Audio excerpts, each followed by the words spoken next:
Une petite recette à la façon de Raymond Chandler. J'ai éclusé un peu de mon whisky sour. J'ai écrasé ma cigarette sur la planche à découper et j'ai regardé une punaise s'escrimer à ramper hors de l'évier.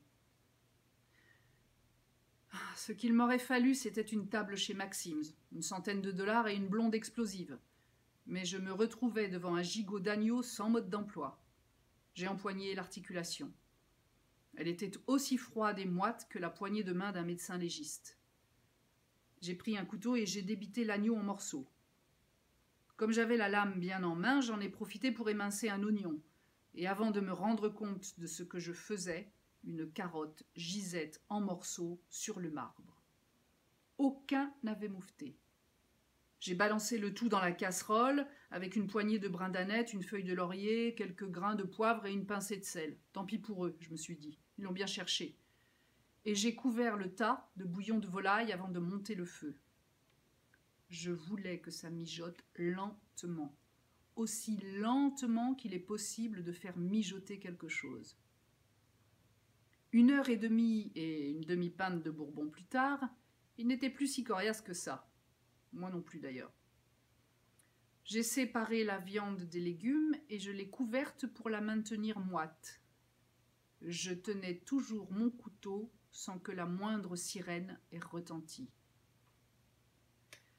Dans cette ville, le fond finit toujours par remonter à la surface. J'ai donc filtré le jus pour en éliminer le gras. J'ai rajouté de l'eau et je l'ai remis sur le feu. Il était temps de faire un sort au beurre et à la farine. Je les ai mélangés jusqu'à en faire une pâte que j'ai ajoutée au bouillon.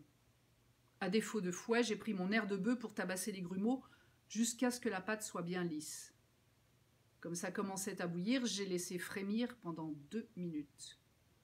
J'ai un peu bousculé le jaune d'œuf et la crème pour en faire une mixture que j'ai mélangée à une louchée de sauce bien chaude avant de balancer le tout-team dans la casserole. J'ai pressé un citron qui s'est aussitôt mis à couler. C'était facile. Beaucoup trop facile, mais je savais que si je laissais bouillir la sauce, j'allais me brouiller avec le jaune d'œuf. Maintenant, j'étais prêt à verser la sauce sur la viande, mais je n'avais plus faim. La blonde m'avait posé un lapin, elle était plus mariole que je ne le croyais. Je suis sortie me refaire une santé avec mes poisons favoris, cigarettes et whisky.